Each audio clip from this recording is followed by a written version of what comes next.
Good morning आप लोग को। बाल विकास के सिद्धांत देख रहे थे, है ना। इसके अंतर्गत एक ही सिद्धांत हुआ था क्या हम लोग का? हाँ,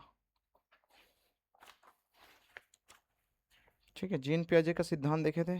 कौन कौन से उदाहरण हैं? चार उदाहरण क्या क्या है? स्कीमा, आत्मीकरण, समायोजन, संतुलन। ठीक है। और इसके चार स्टेज बताए गए थे, चरण। संवेदी गामक, पूर्व संक्रियाएं, मूर्त संक्रियाएं और औपचारिक संक्रियाएं। ठीक है। हाँ, आज देखेंगे आपके लेव वाइगोत्स्की, इसका सिद्धांत देखेंगे, सामाजिक सांस्कृतिक सिद्धांत, है ना।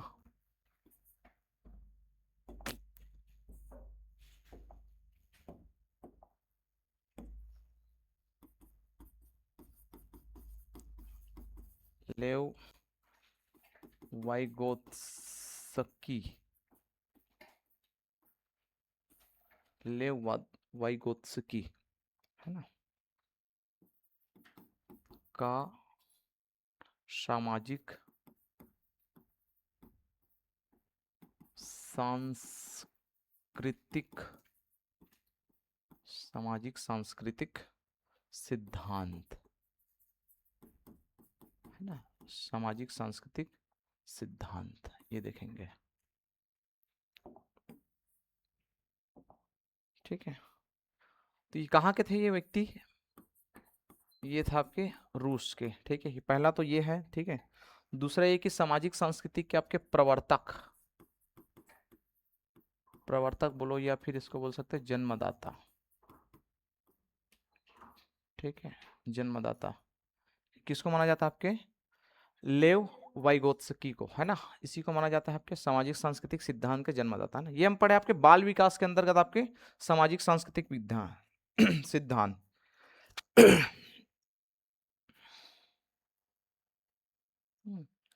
यहां लिखेंगे।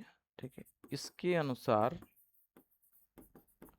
इसके अनुसार, है ना, किसके अनुसार? वाइगोत्स्की के अनुसार संज्ञानात्मक विकास, है ना, बालक का संज्ञानात्मक मतलब मानसिक विकास इसके ऊपर निर्भर करता है, सामाजिक सांस्कृतिक सिद्धांत पर, है ना। संज्ञानात्मक विकास समाज, संस्कृति व भाषा के माध्यम, है ना। बालक का संज्ञानात्मक विकास समाज, संस्कृति और भाषा के माध्यम से होता है, ये इनका मानना है। ठीक है। और इन्होंने इसको फिर प्रैक्टिकल से सिद्ध भी किया है अपने सिद्धांतों को। ठीक है। प्रमुख सिद्धांत क्या क्या है इसके देखते हैं। आपके प्रमुख सिद्धांत, जो सिद्धांत आपके इन्होंने दिए हैं, क्या क्या सिद्धांत है?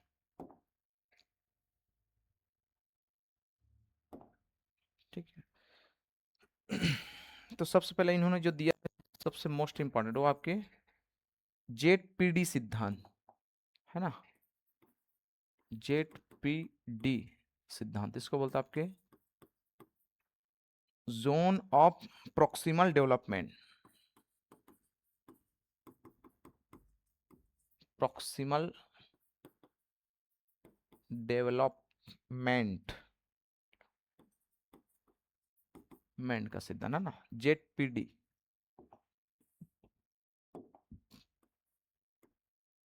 जेड-पीडी, ठीक है।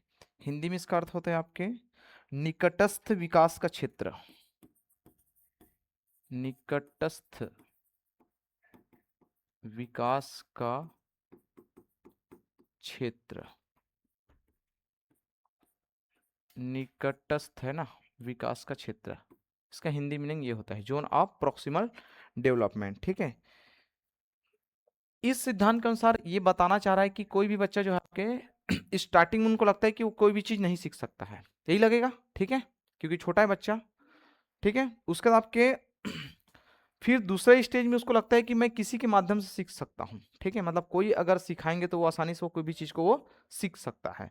और जब वो सीख जाता है तो तीसरे स्टेज में उसको लगता है कि अब मुझे सहायता की जरूरत नहीं है। ठीक है, अब मैं सारे काम मैं स्वयं से कर सकता हूँ। तो ऐसे ये तीन भागों में इसको बांटा है। ठीक है, क्या क्या मैं बोला हूँ?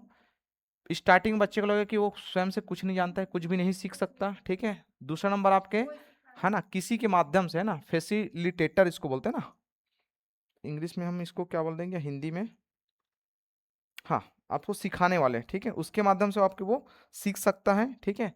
और तीसरा इस स्टेज में उसको लगता है कि उसको जरूरत नहीं है किसी दूसरे की, स्वयं को सीखने के लिए, ठीक है। तो इस सिद्धांत के अंतर्गत आपके दो तीन बातें हैं, इसको आप लिख लेना, है ना। सबसे पहले आपके हैं स्वयं कार्य,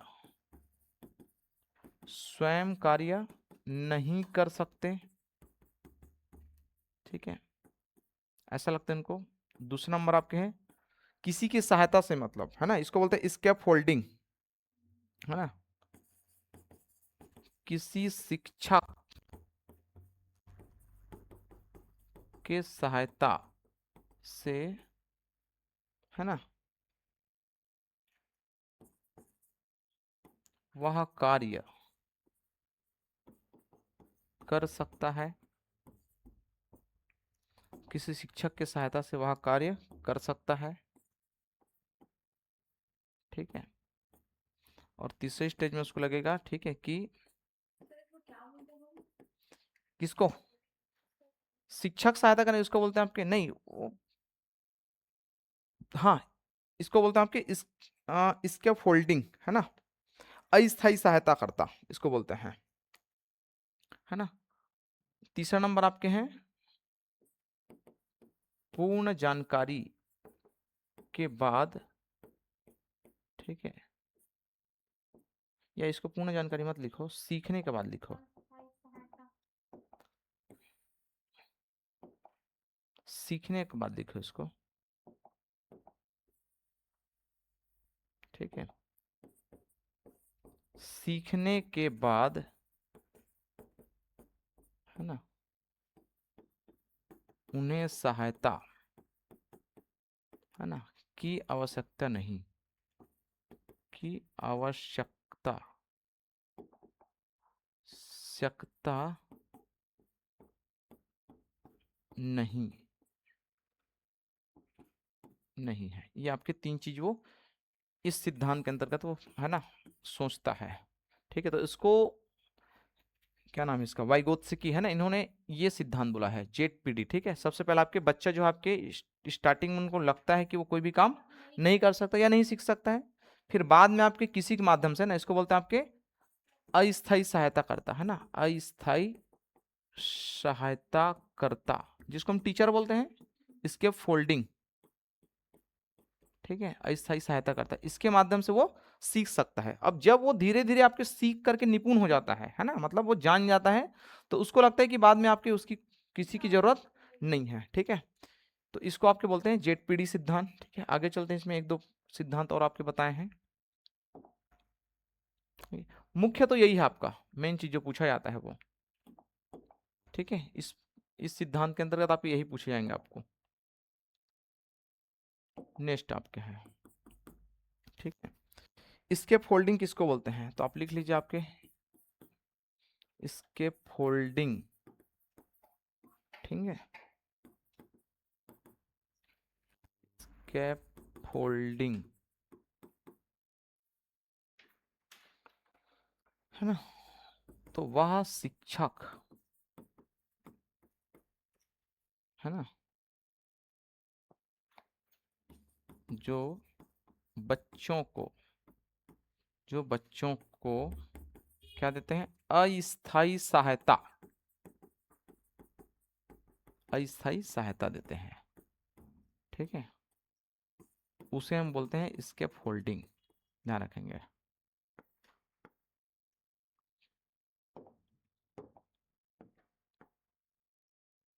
ठीक है, इसके फोल्डिंग, अस्थायी सहायता,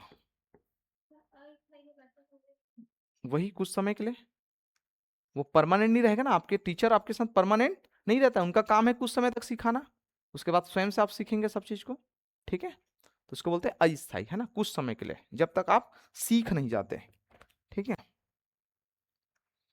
छोटा छोटा सिद्धांत दिया है ना इन्होंने। तीसरा आपके बोला गया है, ठीक है, कि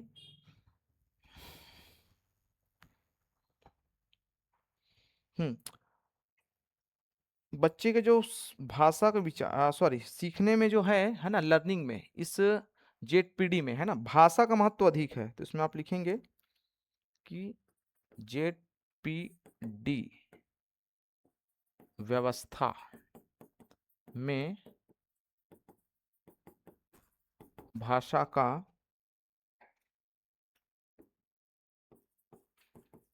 महत्व अधिक है।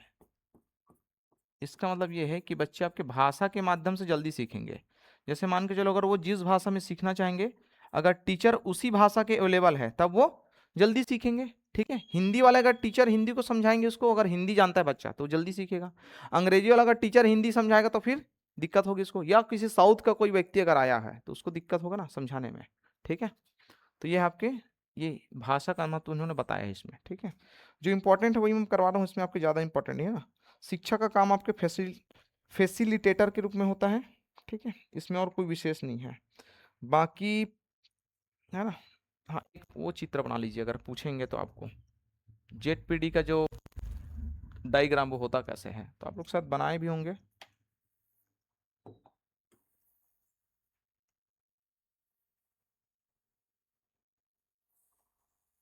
ये ठीक है, सबसे पहले आपके यहाँ है कि बच्चा को डर है ना, मैं कुछ नहीं कर सकता, है ना, मतलब इसमें आप लिखेंगे मैं नहीं कर सकता, मैं नहीं कर सकता।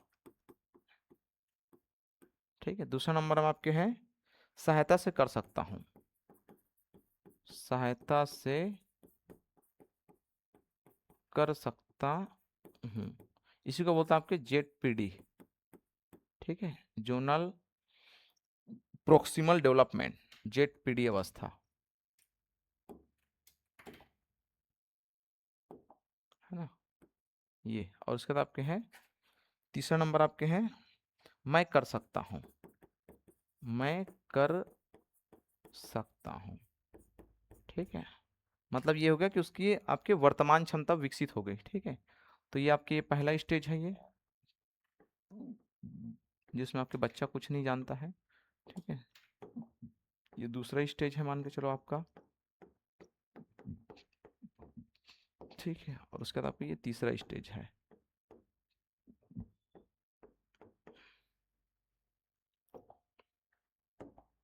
ठीक है, इसमें केवल यही चीज है, केवल ये इसी को पूछा गया है। मैं दो तीन क्वेश्चन आपके देखा हूं तो केवल और केवल इसी को पूछा है, जेडपीडी। ठीक है, का जो सिद्धांत है, सामाजिक सांस्कृतिक सिद्धांत किसने दिया है, तो आपके दिया है वाइगोत्स्की। ठीक है, अब आप कहते हैं कि ब्रूनर, नेक्स्ट आपके। ठीक है, ब्रूनर का सिद्धांत है ना, जेरोम ब्रूनर। तो यहां आप लिखेंगे आपके ये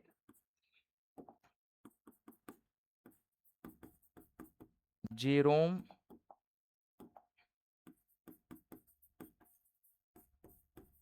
ब्रूनर, है ना, का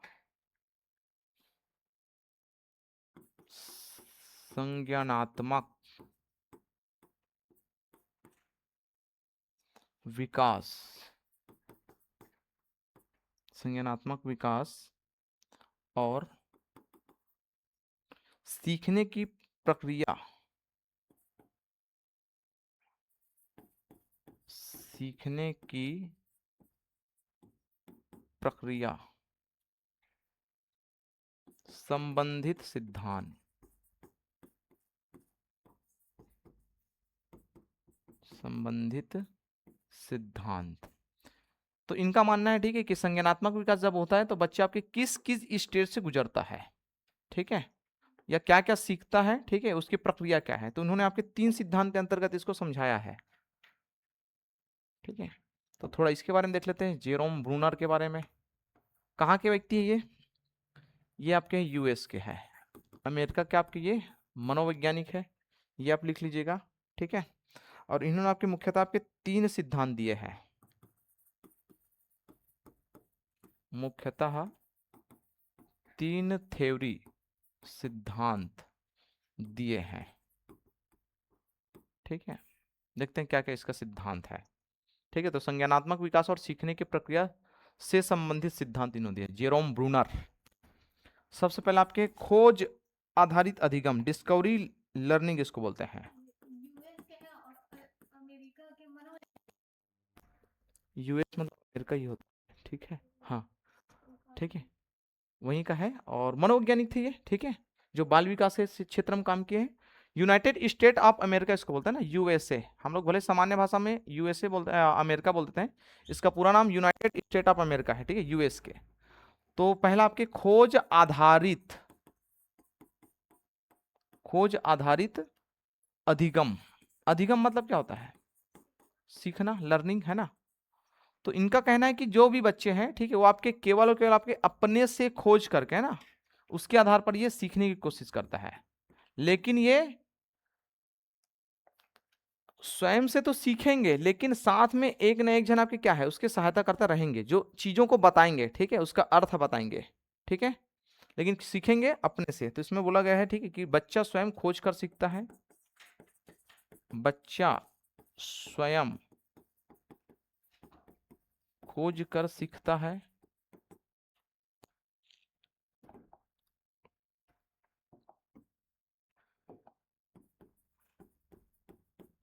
सीखता है, ठीक है। और दूसरा ये कि कोई ना कोई रहेंगे, ठीक है, जिसको बोलते हैं आपके शिक्षक, जो उसको सिखाएंगे। शिक्षक हमेशा मार्गदर्शक, मार्गदर्शक, है ना, फैसिलिटेटर की भूमिका निभाता है, की भूमिका निभाता है, ठीक है। मतलब ये है कि देखो, स्वयं से तो सीख रहा है बच्चा, लेकिन स्वयं से तब तक नहीं सीखेगा जब तक कोई उसको टीच नहीं करेंगे ना, आगे से उसको बताएंगे नहीं, तब तक वो नहीं सीख सकता है। भाई अगर कोई वस्तु अगर लेकर के आएगा बच्चा, तो वो पूछेगा ना आपको ना कि ये क्या चीज है, तो उसको स्वयं से तो नहीं पता है, लेकर के लेकिन स्वयं आ रहा है, खोज ही स्वयं ही ढूंढ करके ला रहे हैं उसको, लेकिन आप उसको बताएंगे। तो जो बताएंगे जो भी होंगे, शिक्षक हो सकते हैं या कोई भी हो सकते हैं, उसको हम बोलेंगे आपके फैसिलिटेटर, उसको बोलते हैं मार्गदर्शक। ये इसका पहला आपके सिद्धांत है ये, ठीक है। दूसरा इसका जो सिद्धांत है वो आपके हैं प्रतिनिधित्व के स्तर, प्रतिनिधित्व, है ना, रिप्रेजेंटेशन इसको बोलते हैं, प्रतिनिधित्व के स्तर सिद्धांत। तो इसके आपके 3 स्तर बताए गए हैं कि बच्चा कैसे सीख सकता है, ठीक है। प्रतिनिधि के स्तर पर, प्रतिनिधि मतलब आपके कैसे प्रतिनिधित्व करेंगे, ठीक है, उसके आधार पर है कि अगर सीख गए तो, ठीक है। तो पहला आपके इसके 3 स्तर यहीं से अपन चालू कर लेते हैं। सबसे पहले जो आपके बच्चे क्रियात्मक, है ना, इनेक्टिव, इसके माध्यम से सीखता है। इनेक्टिव मतलब होता है आपके कार्य करके सीखेगा, ठीक है, क्रियात्मक, ठीक है। तो इसको बोलते हैं आपके बच्चे कार्य करके सीखता है, ठीक है। तो कैसे सीखेंगे? अगर लिखना नहीं जानते तो लिख करके सीखेंगे वो, ठीक है। पढ़ना नहीं जानते तो पढ़ करके सीखेंगे, ठीक है। जैसे कोई चीज अगर वस्तु उसके पास खिलौना मान के चलो, अगर टूट गया है, उसके अंदर का उसको टूल देखना है, ठीक है, उसको टूल जितने भी आपके हैं उसके अंदर में उसको निकाल करके सीखेगा वो क्या क्या चीज है उसको। तो वो कार्य करके क्या कर रहे हैं, वो सीख रहा है। या सामान्य भाषा में वैसे बोल सकते हैं ना, जैसे उसके पास आपके वो होता है ना एक ठो ऐसे जोड़ने वाला बच्चों का नहीं आता है, तो उसके माध्यम से वो घर बनाना सीखता है। वो एक के ऊपर एक के ऊपर वैसे जोड़ेगा तो घर कैसे बनता है, उससे वो सीख जाएगा, वो ऐसे ऐसे करके एक दूसरे के ऊपर बना करके, ठीक है। तो वो कार्य करके क्या कर रहा है, वो सीख रहा है, ठीक है। दूसरा आपके इसको बोलता है आपके इनेक्टिव, है ना, इसके माध्यम से सीखेगा। दूसरा आपके होता है चित्रात्मक, आइकॉनिक, चित्रात्मक, चित्र के माध्यम से आपके सीखता है ना। इनेक्टिव, हाँ, इनेक्टिव, इनेक्टिव, ऐसा ही है, इनेक्टिव। इसको आप लिखेंगे, ये है आपके आइकॉनिक, आइकॉनिक, ठीक है। और ये है आपके सिंबॉलिक, प्रतिकार, प्रतिक्रियात्मक या प्रतीकात्मक, प्रतीकात्मक है, सॉरी, है ना, प्रतीकात्मक, प्रतीकात्मक, इसको बोलते हैं आपके सिंबॉलिक,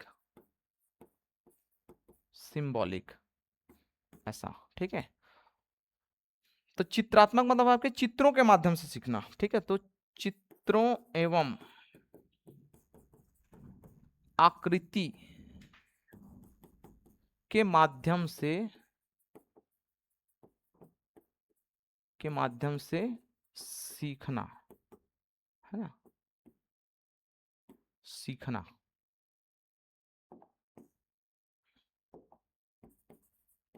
ठीक है, के माध्यम से सीखना। तो आप देखे हैं कि बच्चे, है ना, छोटे बच्चों को हम इसके माध्यम से सिखाते हैं। मैं, है ना, पहले भी पढ़े हम लोग कि जो उसका अल्ट्रा केजी तक के जितने भी बुक है उसमें आपको केवल क्या मिलेगा, चित्र मिलेगा, ताकि उसी के माध्यम से सीखता है जल्दी, ठीक है। कि क्या, क्योंकि हर चीज को वो देखा तो नहीं है, ठीक है, हर चीज को स्टार्टिंग में वो देखा नहीं है, ठीक है। आ से अनार, आ से आम, ई से इमली, ठीक है। इमली को बहुत सारे बच्चे बचपन में देखते हैं क्या, नहीं देखे हैं, वो फोटो से ही जानेंगे ना, तो रियलिटी उसका नहीं हुआ है, तो इसी कारण हम उसको क्या करते हैं, चित्र के माध्यम से, है ना। दूसरा आपके प्रतीक, ठीक है, तो प्रतीक के अंतर्गत चित्र भी आते हैं, लेकिन इसमें आप कहेंगे कोई कोई सिंबल आप कहते हैं, ठीक है, तो इसको बोलते हैं आपके प्रतीक। तो प्रतीक में आपके सारे चीज आ सकते हैं, भाषा है, शब्द है, भाषा, शब्द और अन्य प्रतीक, अन्य प्रतीक के माध्यम से सीखना, के माध्यम से सीखना। तो ये सारे काम आपके करते हैं बच्चे, ठीक है। तो ये तीन चीज होगा ना, EIS, है ना, ये रूल भी बोलते हैं इसको ना, प्रतिनिधित्व के स्तर पर आपके सिद्धांत, ठीक है। इसके तीन स्तर है आपके, EIS, ऐसा इसको बोला जाता है, इनेक्टिव, आइकॉनिक और सिंबॉलिक। तो बच्चे स्वयं आपके करके सीख रहे हैं, ठीक है, कार्य करके सीखना। दूसरा नंबर आपके चित्र या फिर आकृति के माध्यम से सीखना, उसको देख करके। तीसरा आपके भाषा या शब्द के माध्यम से सीखना, ठीक है। कोई भी आपके शब्द हो सकते हैं इसके माध्यम से आपके, या फिर अन्य प्रतीक चिन्ह भी हो सकते हैं, ठीक है। ऐसे भी जैसे जैसे उम्र बढ़ता है तो हम लोग ज्यादातर आपके प्रतीक चिन्ह के माध्यम से सीख जाते हैं हम लोग, ठीक है, बहुत सारी चीज को समझ जाते हैं कि इसका मतलब क्या है। आपके व्हाट्सएप में इतने सारे आपके प्रतीक चिन्ह है, क्या बोलते हैं उसको, इमोजी, ठीक है। उस हर चीज का सिंबल है, और अभी वाला जो जेन जी वाला है उसका इमोजी और ही अलग है, उसका लेवल ही अलग है, ठीक है। अभी पता नहीं, अभी अल्फा वाले आने वाले हैं, जेन अल्फा, उनका पता नहीं और क्या रहेगा, तो ठीक है, पूरा आपके AI का भाषा चलेगा बोल रहे हैं। तो ये सारी चीज है, ठीक है। तो ये दूसरा नंबर का आपके है। तीसरा नंबर क्या आते हैं,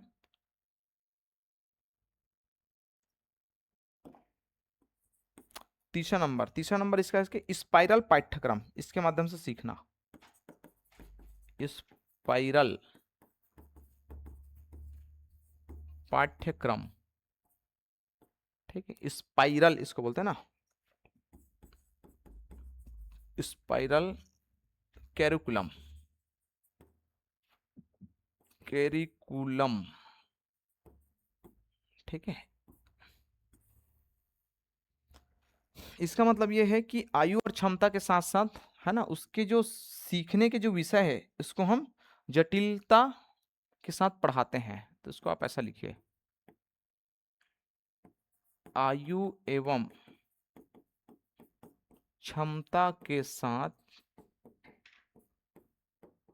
बच्चे के विषय, है ना, या बालक के विषय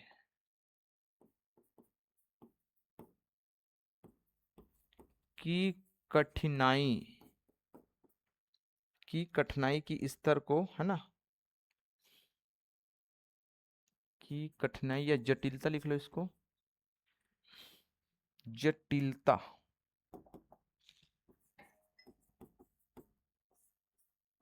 है ना।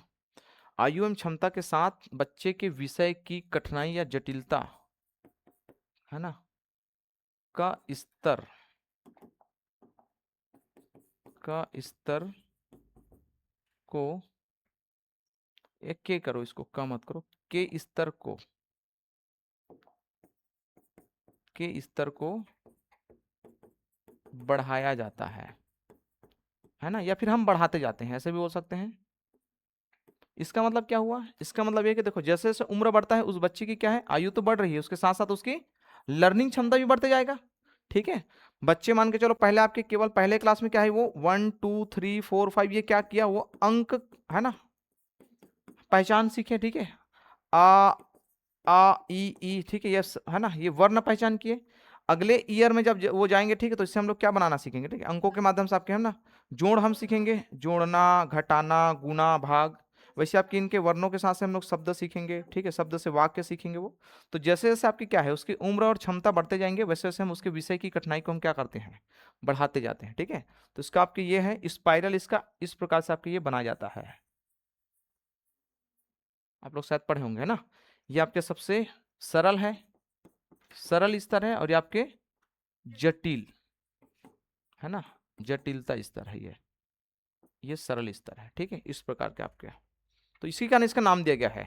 ठीक है, कि स्टार्टिंग हम करते हैं आपके जीरो से, फिर आपके वो जैसे उम्र बढ़ते जाते हैं वैसे वैसे इसका आयु बढ़ते जाते हैं, है ना, या क्षमता बढ़ते जाता है। तो इसके अंतर्गत हम लोग तीन पढ़े हैं, तीनों को फिर एक बार समराइज करें हम लोग क्या क्या पढ़े हैं। ठीक है, सबसे पहले आपके ये है, इसको आप याद रखेंगे, प्रतिनिधित्व के स्तर, इसको हम बोलते हैं आपके रिप्रेजेंटेशन, मोड ऑफ रिप्रेजेंटेशन। अगर इंग्लिश में लिखेंगे तो इसको लिख लीजिए, है ना, मोड ऑफ रिप्रेजेंटेशन टेशन। ठीक है, रिप्रेजेंटेशन, मोड ऑफ रिप्रेजेंटेशन। ठीक है, प्रतिनिधित्व के स्तर, तो कितने स्तर है, तीन स्तर है, कि कैसे वो प्रतिनिधि के माध्यम से आपके सीखते हैं। तो क्रियात्मक रूप से सीखेगा, चित्रात्मक रूप से, और प्रतीकात्मक रूप, है ना, ये तीन है। पहला नंबर आपके क्या था, स्वयं खोज, है ना, मतलब खोज आधारित लर्निंग था इसका। तीसरा नंबर आपके स्पाइरल। ठीक है, तो ये थे आपके तीनों किसके हैं, ब्रूनर। ठीक है, जेरोम ब्रूनर का है ये। ठीक है ना, EIS, इसको याद रख लेना बस पेपर में, क्योंकि आपको बहुत समय तो नहीं मिलेगा। ठीक है, तो इसको अंडरलाइन कर लेना, EIS, है ना, इनएक्टिव, आइकॉनिक और सिंबॉलिक। ठीक है, अच्छा, ये चौथा सिद्धांत भी इन्होंने दिया है, सेम आपके स्केप फोल्डिंग को दिया है, तो आप उसको भी लिख लो। इसका चौथा सिद्धांत भी आपको वही है, सेम। तो दो वैज्ञानिक हो गए फिर स्केप फोल्डिंग के बारे में देने वाले। ठीक है, इसके पहला वाला भी आपके दिया हुआ है ना। चौथा नंबर आपके है स्केप फोल्डिंग,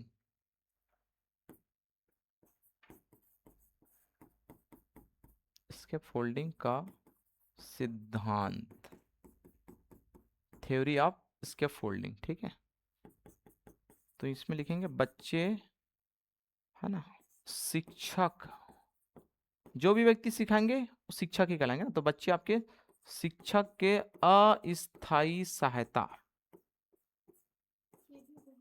हाँ वही सेम है ना, सहायता से सीखते हैं, इनका भी मानना है। ठीक है, अस्थायी सहायता से ही सीखते हैं ना, और अस्थायी सहायता से कैसे सीखेंगे, तो वही ZPD, हालांकि ये सिद्धांत इन्होंने नहीं दिया है। ठीक है, ZPD का इसके पहले वाले दिया है। तो कैसे सीखेंगे, तो वही सीखेंगे, सबसे पहले उनको लगता है कि वो कुछ नहीं जानता है, नहीं सीख पाएगा। फिर उसके बाद आपके ये शिक्षक, हाँ, है ना, इसकी सहायता से सीखेंगे। फिर तीसरा स्टेज में बच्चे स्वयं से अपना सीख जाएंगे। ठीक है, उसको जरूरत नहीं है। ठीक है, तीसरा हम आते हैं आपके कोहल वर्ग का, इसको मैं उस दिन समझाया भी था, है ना। कोहल वर्ग जो है जीन पियाजे से आपके प्रेरित थे, और उन्हीं के सिद्धांतों को थोड़ा आगे, ठीक है, ले जाकर के आपके नैतिक स्तर पर इन्होंने आपके सिद्धांत दिए हैं, नैतिक सिद्धांत इसको बोलते हैं। ठीक है, तो बच्चों के विकास में आपके नैतिक सिद्धांत, बाल विकास के अंतर्गत आपके नैतिक विकास का सिद्धांत आगे किए थोड़ा।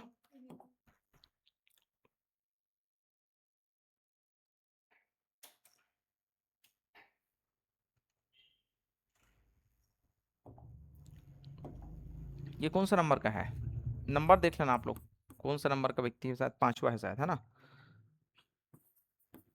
बाल विकास में कोहल वर्ग,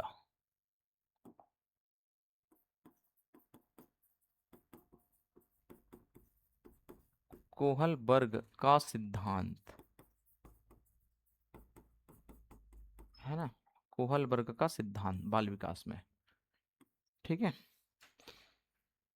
कहाँ के व्यक्ति थे, तो यहीं पास आप लिख लेना इसको, अमेरिका के व्यक्ति थे ये। ठीक है,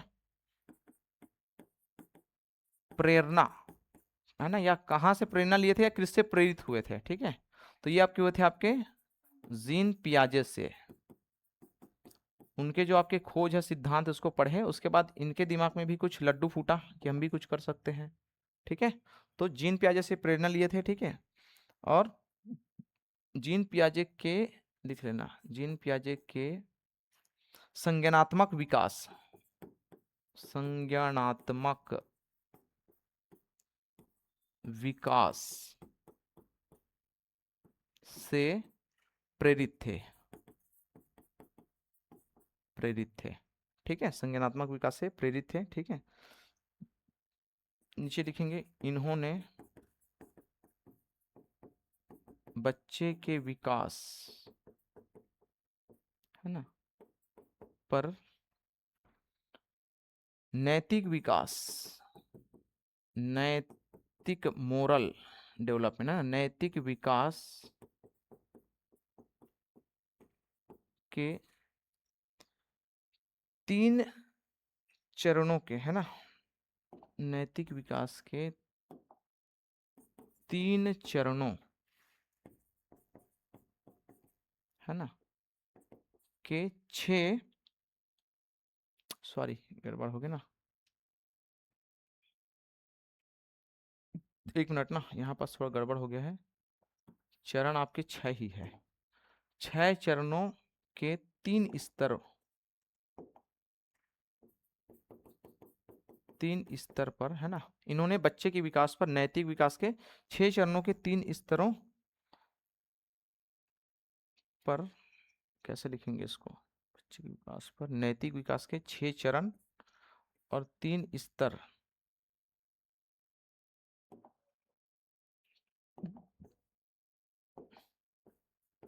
के सिद्धांत दिए हैं, ऐसा लिखो, है ना, क्योंकि 3 स्तर के सिद्धांत दिए हैं, ठीक है। तो स्टेज 3 है, ठीक है, नहीं लेवल 3 है, इसको बोलेंगे आपके लेवल, है ना, लेवल आपके ये 3 है और स्टेज कितना है, 6 है, ठीक है। तो सिद्धांत इसके 3 ही है, इस 3 सिद्धांत के अंतर्गत इसको 6 चरणों में बांटा है।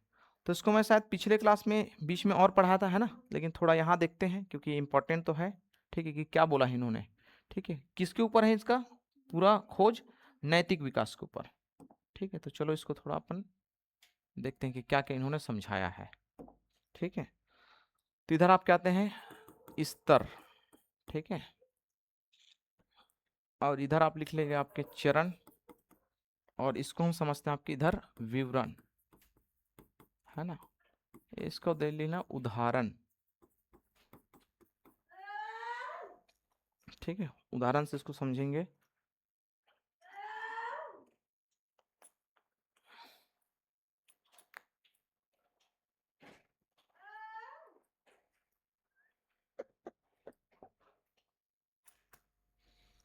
एक मिनट ना,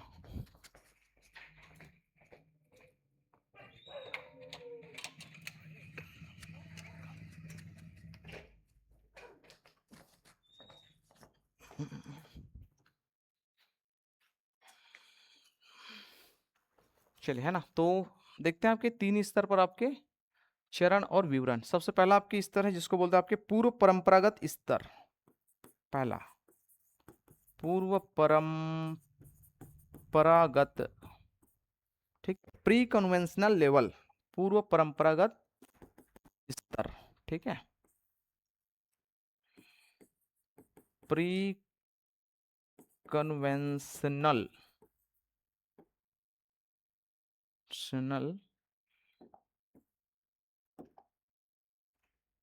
कन्वेंशनल, ठीक है, लेवल, ठीक है, ऐसा इसको लिख लेना। इसके आपके जो चरण हैं वो हम देखते हैं, तो इसके आपके 2 चरण हैं, ठीक है। पहला पहला ये बोलता है आपके दंड और आज्ञा पालन, दंड एवं आज्ञा पालन स्टेज, है ना। इसको थोड़ा समझते हैं पहले, ये पहला चरण है, ठीक है। कैसे समझेंगे? तो इनका कहना है कि पूर्व परंपरागत मतलब पहले से जो परंपरागत जो पहले से चला आ रहा है, ठीक है, समाज में पहले से जो आपकी स्थापित नियम है, ठीक है, तर्क है, उसी के आधार पर उसको मानेगा। क्यों मानेगा? दंड और आज्ञा पालन, ठीक है, मतलब ये है कि बड़ों को द्वारा बोला गया जो काम है उसका हमको क्या करना है? पालन करना है, और नहीं करेंगे तो दंड मिलेगा, ठीक है। ये आपके है, तो इसको बोलते हैं आपके आज्ञा पालन और दंड का चरण, है ना। इसको थोड़ा इधर कर लेते हैं अपन, चरण, ठीक है, और इसको थोड़ा अंडरलाइन कर लेते हैं तो समझ में आएगा। ऐसा, तो इसका उदाहरण देख लो आप, ठीक है। क्या चीज है कि बच्चा दंड से बचने के लिए, दंड से बचने हेतु क्या करता है? सही कार्य करता है, सही कार्य करता है, ठीक है, ठीक है। दूसरा इसका उदाहरण आपके हैं, ठीक है, कि कैसे इसको अप्लाई करता है समाज में, ये मान के चलो ना। तो सही गलत का आधार ये दंड होता है, यहां सही गलत का आधार क्या होता है? दंड होता है ना। मतलब दंड से बचने के लिए वो सही काम करता है, ठीक है, ये चीज है। तो उसको बोलते हैं आपके दंड और आज्ञा पालन का चरण। इसी के अंतर्गत आपके दूसरा नंबर है, इसी में आएंगे ना। दूसरा नंबर आपके, ये पहला नंबर आपके दंड एवं आज्ञा पालन, दूसरा नंबर आपके हैं व्यक्तिगत लाभ, व्यक्तिगत लाभ का चरण, ठीक है। इंडिविजुअलिज्म एक्सचेंज इसको बोलते हैं, ठीक है, और इसको बोलते हैं ऊपर को पनिशमेंट एंड ओबीडियंस, ठीक है, ये इसका नाम है। तो पहला वाला आपके दंड एवं आज्ञा पालन, दूसरा आपके व्यक्तिगत लाभ। इसमें क्या करेगा? व्यक्तिगत लाभ, है ना, हाँ। तो व्यक्ति क्या है, या फिर बच्चे, बालक जो अपने स्वार्थ के हित के लिए आपके काम करेगा। जैसे आपके इसका उदाहरण आपके, अगर उसको आप बोलेंगे कि आप वो कीजिए, क्या बोलते हैं, होमवर्क कीजिए, तो नहीं करेगा। लेकिन आप बोलेंगे कि मैं टॉफी दूंगा, ठीक है, तो वो क्या करेगा? वो, ठीक है, होमवर्क करेंगे, ठीक है। तो उनको क्या चीज है? लाभ दिख रहा है उसको, है ना, कि काम करने से मेरे को क्या मिलेगा? कुछ ना कुछ मिलेगा, ठीक है। तो यहाँ पर स्लिप लिख लेना है, बच्चे अपने लाभ के अनुसार निर्णय लेते हैं, बच्चे अपने लाभ के अनुसार निर्णय लेते हैं, ठीक है। अच्छा, ये उम्र भी आप लिखेंगे ना, यहाँ पर हम लोग लिखेंगे ये कब से कब तक है, तो 4 से 10 वर्ष, ध्यान रखेंगे इसको, है ना, तभी तो समझ में आएगा ना कि कौन से स्टेज में ये आपके वो, है ना, व्यवहार करते हैं। तो 4 से 10, तो एक प्रकार से देखो यहाँ पास व्यक्तिगत लाभ तो करेंगे, है ना, साथ ही साथ यहाँ पास ना वो होता है उसका सौदेबाजी भी होता है यहाँ पास, कि मैं अगर ये नहीं करूंगी तो ये देना पड़ेगा, या फिर ये करूंगी तो ये देना पड़ेगा, रहता है इस उम्र में, ठीक है, कि मैं चलो मैं हूँ वो करूंगी लेकिन आपको ये देना पड़ेगा, ऐसा होता है ना। तो उसमें क्या चीज है? उसको व्यक्तिगत लाभ ही है वो, इसी कारण वो सौदे करे ना, कि मैं ये करूंगी तब मेरे को ये मिलेगा, ये वाली बात है। या हम लोग भी वैसे बोलते हैं कि तुम अगर अच्छे से होमवर्क कर दोगे तो चलो आज मैं आपको ये दिलाऊंगा या वो दिलाऊंगा, ऐसा, ठीक है। तो ये आपके निर्णय लेते हैं। दूसरा एक उदाहरण इसमें लिख लेना, ठीक है, ठीक है, कि यहाँ पास बच्चे में एक, है ना, आ, सोच विकसित होती है, क्या चीज? कि अच्छा काम का अच्छा परिणाम होता है, ऐसा एक सोच अब विकसित हो जाता है यहाँ तक। मतलब जैसा करोगे वैसा पाओगे, लिख लो इसको, जैसा करोगे वैसा पाओगे, ठीक है, जैसा करोगे वैसा पाओगे, सोच विकसित हो जाती है, सोच विकसित हो जाती है, ठीक है। मतलब अच्छे काम का अच्छा परिणाम होता है, ये अब बच्चा जानने लग जाता है, ये इनका कहना है। थोड़ा ऊपर करें, ठीक है। तो ये थे आपके पूर्व परंपरागत स्तर, है ना। नेक्स्ट आप क्या आते हैं? दूसरा नंबर, थोड़ा सा और ऊपर करते हैं,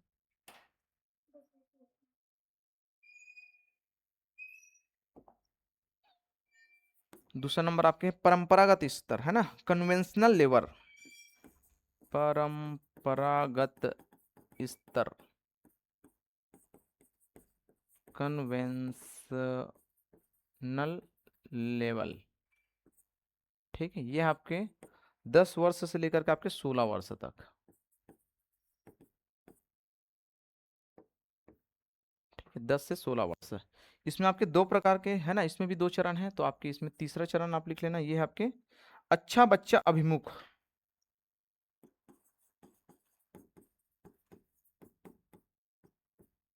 अच्छा बच्चा,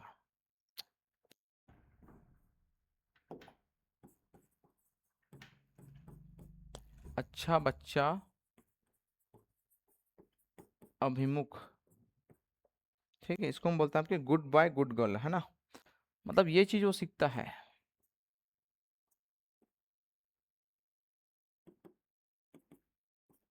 अच्छा बच्चा, है ना, ये वाला कॉन्सेप्ट सीखता है। तो इसका आपके क्या है, उदाहरण आप देख लो। ठीक है,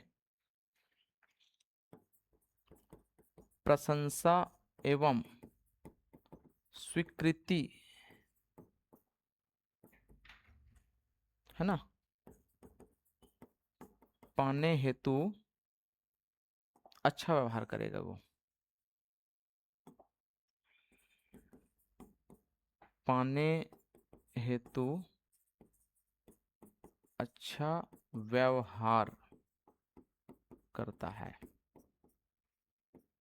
ठीक है, तो ये कैसे करता है, तो समाज में एक मापदंड रहता है पहले से कि देखो, जो बच्चे आपके शांत होते हैं, जो बच्चे होमवर्क करते हैं, ठीक है, जो बच्चे माँ बाप की बात मानते हैं, वो बच्चे क्या होते हैं, अच्छे होते हैं, है ना।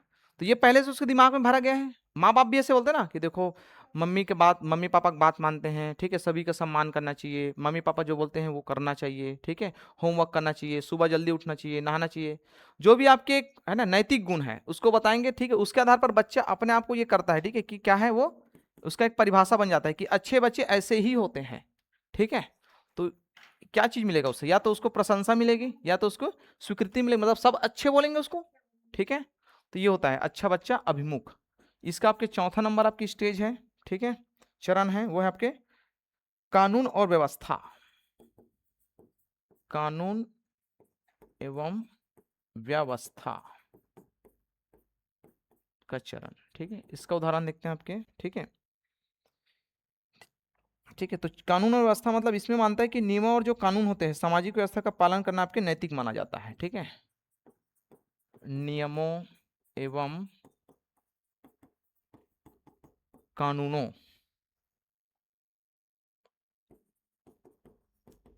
को मानना, है ना, सामाजिक व्यवस्था का पालन माना जाता है, सामाजिक व्यवस्था का पालन मानता है ना, सामाजिक व्यवस्था का पालन करना, मानना व लिखो, है ना, व सामाजिक व्यवस्था का पालन करना, का पालन करना, ठीक है, नैतिक मानता है, नैतिक मानता है। ठीक है, क्या चीज है, तो देखो अब इस स्टेज में आपके क्या हो गया, कानून और व्यवस्था। ठीक है, तो कैसे कानून व्यवस्था, जो आपके समाज के द्वारा बनाया गया है, ठीक है, या फिर कुछ अन्य कानून जो वो जानता है, ठीक है, जो आपके स्टेज के द्वारा स्टेट के द्वारा बनाया गया है, तो उन कानूनों को मानना या नियमों को मानना, वो आपके मानता है क्या चीज की, ये सारी चीज क्या है, यही नैतिकता का आधार है। अगर हम नहीं मानेंगे तो हमको क्या समझा जाएगा, अनैतिक माना जाएगा। ठीक है, तो ये इस उम्र में हो जाता है। ठीक है, ध्यान रखेंगे कौन सी उम्र है ये उस दिन भी हम लोग चर्चा किए थे। ठीक है, 10 से 16 वर्ष। ठीक है, इसका एक आध उदाहरण बताइए बढ़िया से। नियमों एवं कानूनों को मानना व सामाजिक व्यवस्था का पालन करना है, नैतिक मानता है। ठीक है, तो सामान्य आप लोग गांव में जानते हो, ठीक है, गांव में मैं बताया भी था, ठीक है, कि अगर इंटरकास्ट मैरिज नहीं होता तो उसके दिमाग में बैठा हुआ है कि नहीं होता है तो नहीं होता है, क्योंकि ये सामाजिक व्यवस्था का ही हिस्सा है। ठीक है, अब इस स्टेज से जब बाहर निकलेगा तब उसको पता चलेगा नहीं हो भी सकता है, ये तो समाज वाले लोग गलत बना के बैठे हैं, ऐसा होगा ना। ठीक है, तो ये चीज है। तो ये थे आपके दूसरा परंपरागत, है ना, कन्वेंशनल लेवल। ठीक है। फिर आपके आते तीसरा नंबर आपके पोस्ट कन्वेंशनल लेवल, उत्तर परंपरागत स्तर। ठीक है, इसको बोलते हैं आपके पोस्ट कन्वेंशनल लेवल। ठीक है, ये आपके हैं 16 से अधिक वर्ष। ठीक है, 16 से अधिक वर्ष है। ठीक, इसमें लिखा है किशोरावस्था के बाद, आप चाहे तो इसको भी लिख सकते हो किशोरावस्था के बाद। ठीक है, तो पांचवा चरण क्या है देखते हैं, पांचवा चरण में क्या है। ठीक है, तो ये आपके हैं सामाजिक अनुबंध। इस चरण में आपके होते हैं ना सोशल कॉन्क्रीट, इसको बोलते हैं सामाजिक अनुबंध का ये चरण है। ठीक है, समझते हैं इसका मतलब क्या है। ठीक है, तो इस स्टेज में आपके क्या है, इस स्टेज में आपके व्यक्ति समझता है कि जो सामाजिक कानून है वो आपके व्यक्ति के हित के लिए बनाया गया है। ठीक है, मतलब हमारे लिए बनाया गया है, अगर हम इस कानून को नहीं मानेंगे तो कौन मानेगा। ठीक है, ये आपके मानता है सामाजिक अनुबंध होता है। अनुबंध मतलब आपके जुड़ना। ठीक है, तो व्यक्ति, इसमें लिखा आपके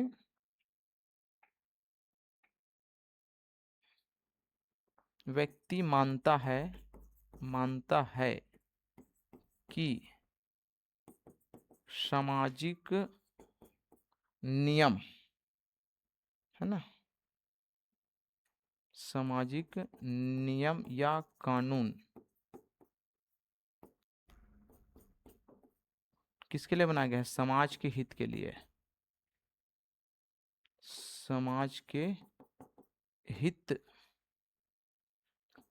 के लिए बनाए गए हैं। ठीक है, और इसी डर से फिर आप भी मानते हैं इसको, है ना, मतलब इस उम्र मानने के बाद आपके बच्चा मानने लग जाता है, किसके कारण, सामाजिक अनुबंध के कारण। ठीक है, क्योंकि देखो हर व्यक्ति क्या है, एक सामाजिक व्यक्ति ना, समाज से जुड़ा हुआ है। ठीक है, वो समाज से इंडिविजुअल नहीं है, अलग नहीं है वो।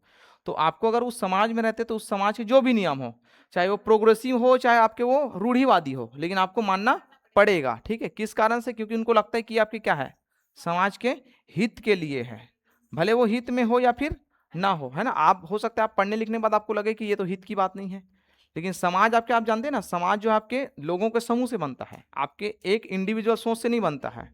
ठीक है, तो ये वाली बात है।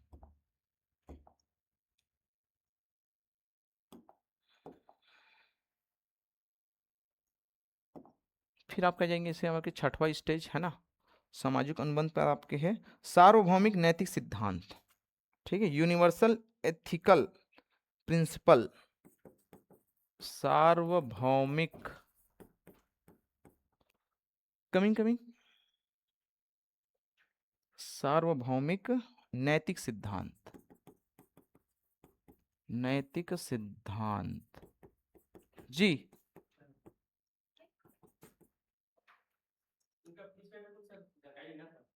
अच्छा, किसका, टीचर के लिए है कि अदर,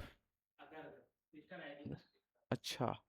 ठीक, तो अभी क्या है, मैं थोड़ा से, कितना टाइम हो गया क्या, हाँ 2 मिनट बचे बस, 2 मिनट। ठीक है, हाँ इसको कंप्लीट कर लेते हैं ना, सार्वभौमिक नैतिकता सिद्धांत। ठीक है, तो इसको देखते हैं इसके उदाहरण से। ठीक है, इसमें क्या बोला गया है, इसमें बोला गया आपके, अच्छा इसके ऊपर का एक और नियम था ना,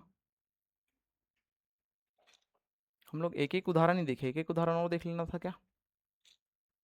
ठीक है, इसमें आपके सामाजिक अनुबंध में एक उदाहरण और है। ठीक है, कि समाज के हित के लिए तो है ही, ठीक है, जो कानून बनाए गए, लेकिन समय के साथ इसमें परिवर्तन भी किया जा सकता है, ये मानता है ये। ठीक है, सामाजिक अनुबंध में वो अगर जरूरत हो भविष्य में तो हम क्या कर सकते हैं, इसको परिवर्तित कर सकते हैं। ठीक है, ये चीज है, तो उसको भी मानता है। ठीक है, तो आप यहाँ लिख लीजिए। ठीक है, दूसरा नंबर। ठीक है,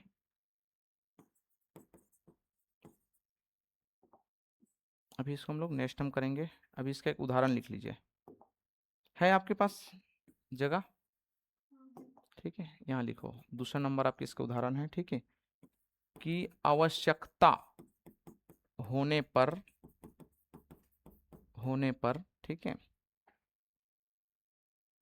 न्याय हेतु, मतलब न्याय के लिए, आवश्यकता होने पर हम न्याय के लिए न्याय के लिए कानून में बदलाव कर सकते हैं, बदलाव कर सकते हैं। ठीक है, ये मानता है और ये होता भी, आप जान है ना, हम लोग जानते हैं। इसका मैं उस दिन उदाहरण बताया था कि एक समय आपको देखो मृत्यु भोज आपके चलते थे समाज में, अभी भी बहुत सारे समाज में चलते हैं, लेकिन अब धीरे धीरे समाज प्रोग्रेसिव हो रहा है, तो हम लोग अब आपके क्या है, मृत्यु भोज को धीरे धीरे क्या कर रहे हैं, बंद करवा रहे हैं। ठीक है, या फिर अगर हो भी रहा है तो वो आपके वहीं तक है सीमित, दाल भात और सब्जी तक। वो दुनिया भर का जो देते थे उसको अब धीरे धीरे क्या कर रहे हैं हम लोग, अवॉइड करवा रहे हैं। आप लोग सुने भी होंगे, पेपर वगैरह में आता है ना। हाँ, तो वही चीज है इसमें। ठीक है, कि पहले आपके क्या था, वो नियम था, मानते थे। अब लेकिन हमको आवश्यकता है कि हाँ भाई, इससे क्या ये लॉस वाली बात है। ठीक है, जो ऑलरेडी गरीब परिवार है और गरीब हो जाता है, एक तो उनके घर में किसी का डेट हुआ है, ऊपर से उसके ऊपर और आर्थिक बोझ। ठीक है, तो इसके आधार पर हम क्या कर सकते हैं, उसमें बदलाव कर सकते हैं। ठीक है, ये चीज है, तो इसको बोलते हैं आपके सामाजिक अनुबंध। ठीक है, नेक्स्ट है इसके 6वां नंबर। ठीक है, वो है आपके सार्वभौमिक नैतिकता के सिद्धांत। सार्वभौमिक यूनिवर्सल नैतिकता का सिद्धांत। ठीक है, अब वो केवल अपने समाज के बारे में नहीं मानता है। ठीक है, वो आपके पूरा सार्वभौमिक स्तर पर मानता है। सार्वभौमिक मतलब होता है पूरे यूनिवर्स में क्या नियम है, उस नैतिक नियम को मानता है। तो इसके अंतर्गत आप कहेंगे कि निर्णय किसके आधार पर होना चाहिए, बोलता है कि न्याय के आधार पर है, समानता एवं, ठीक है, मानवाधिकार, मानवाधिकार और नैतिक मूल्य के आधार पर होना चाहिए, और नैतिक मूल्य के आधार पर होना चाहिए। ठीक है, यह मानता है। ठीक है, कि निर्णय न्याय, समानता और मानवाधिकार और नैतिक मूल्य के आधार पर होना चाहिए, ये आपके मानता है। ठीक है, इसको बोलते हैं आपके सर्वोच्च नैतिक स्तर माना जाता है इसको। लास्ट आप लिख लेना, थोड़ा आगे करें फिर समझा रहे हैं इसको, है ना।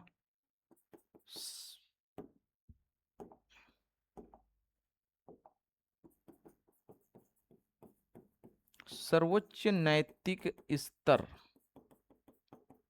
मानता है ये। ठीक है, इसको अब कैसे मानते हैं उसको समझ लीजिए। ठीक है, जैसे आपके साथ अगर समाज में कोई गलत काम हुआ है, ठीक है, ऐसे मान के चलो कि ए व्यक्ति और बी व्यक्ति है। ठीक है, दोनों व्यक्ति ने गलत काम किए हैं। ठीक है, लेकिन इनके साथ थोड़ा से जो समाज है वो थोड़ा से लिबरल हो गए थे। ठीक है, मतलब कम दंड वगैरह का प्रावधान किया गया, इसके साथ ज्यादा दंड वंड का प्रावधान नहीं किया गया, लेकिन आपके साथ किया जा रहा है, और इसमें आपके पूरे वही गांव वाले हैं जो आपके इसके साथ जो कर रहे थे, आपके साथ भी वही कर रहे हैं। तो इस कंडीशन में आप क्या करेंगे कि आप फिर यहां जाएंगे, न्याय की बात होगी। ठीक है, न्याय, समानता, ठीक है, और मानवाधिकार, कि हम दोनों ही व्यक्ति थे, दोनों ने ही एक समान गलत काम किए, लेकिन इनको दंड क्यों कम और इस मेरे को दंड ज्यादा क्यों। ठीक है, तो इसके आधार पर फिर बात होगी ये, इसको बोलते हैं आपके सार्वभौमिक। ठीक है, या फिर ऐसा भी मानते हैं, ठीक है, कि यहाँ वाले भारत के व्यक्ति है, कोई आपके इंग्लैंड के आपके व्यक्ति है, कि और आपके अन्य और देश के व्यक्ति है। ठीक है, तो तीनों देश में आपके जो मर्डर का जो कॉन्सेप्ट है वो अलग अलग, तीनों में आपके अलग अलग कानून के आधार पर हो सकता है, लेकिन नियमता आपके सजा एक ही मिलना चाहिए ना। मर्डर चाहे इंडिया में हो, चाहे अमेरिका में हो, चाहे इंग्लैंड में हो, मर्डर ही किया है ना भाई, तो कानून एक जैसा होना चाहिए। इसको बोलते हैं सार्वभौमिक, सभी की स्थान के आधार पर। ठीक है, तो वो इस स्थिति में जब वो जाता है, ठीक है, तो उसको बोलते हैं आपके निर्णय न्याय, समानता, मानवाधिकार और नैतिक मूल्य के आधार पर क्या होना चाहिए, आपके निर्णय होना चाहिए। ये आपके लिखा हुआ ना, निर्णय। ठीक है, ये है ना, निर्णय न्याय, समानता, मानवाधिकार और नैतिक मूल्य के आधार पर होना चाहिए, ये मानता है। ठीक है, इसको बोलते हैं सर्वोच्च नैतिकता। तो आपकी ये 3 स्टेज है। ठीक है, और 6 चरण है ना, इसको आप याद रखेंगे, इसको पेपर में पूछा जाता है। एक आध का उदाहरण हम लोग भूले क्या, लिखे ना तीनों का। ठीक है, तीनों का लिखे हम लोग, इसका भी 2 है, इसका हम लोग एक एक लिखे हैं बस, इसका एक एक और था, है ना। अच्छा बच्चा अभिमुख वाले, इसका एक आध उदाहरण आपको बताया था ना। अच्छा, इसका लिखे हम लोग ना, अच्छा बच्चा वाले में क्या लिखे हैं, हाँ, प्रशंसा, है ना। और